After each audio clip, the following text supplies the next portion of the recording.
Up until now, we talked about the part that you can see, the behavior of a man, the patterns, the cycles, the confusion, and the inconsistency.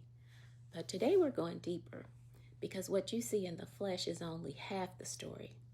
Now we're talking about the spirit behind the behavior, the influence behind the action, the root behind the fruit. And if you don't understand the spiritual source, you'll keep being fooled by the physical presentation. Manipulation doesn't always show up loud. Sometimes it shows up calm, familiar, poetic, and that's what makes it so dangerous.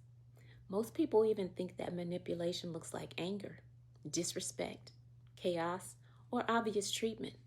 But the most dangerous manipulation, it comes wrapped in peace, in charm, in soft tones, in deep conversations that feel spiritual, but are rooted in deception. The Bible warns us clearly in 2 Corinthians 11:14, for Satan himself masquerades as an angel of light. That means the enemy is more effective pretending to be peaceful than he ever could be showing up chaotic. So some manipulation doesn't show up to shake you. It shows up to soothe you. It doesn't show up to frighten you.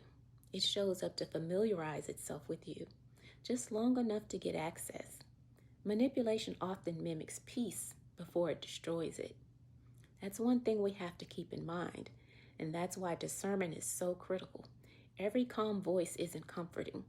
Every gentle tone isn't pure. Every spiritual sounding message isn't divine. Some manipulation is beautifully packaged, and the manipulator can spiritualize anything: their hurt, their trauma, their story, and their patterns. They'll speak in metaphors and hide in philosophies because it distracts you from the fact that their heart has no fruit. This is why God tells us to test the spirit, because manipulation isn't always loud. Sometimes it's lyrical. Sometimes it's poetic. Sometimes it's wise. Sometimes it's soothing.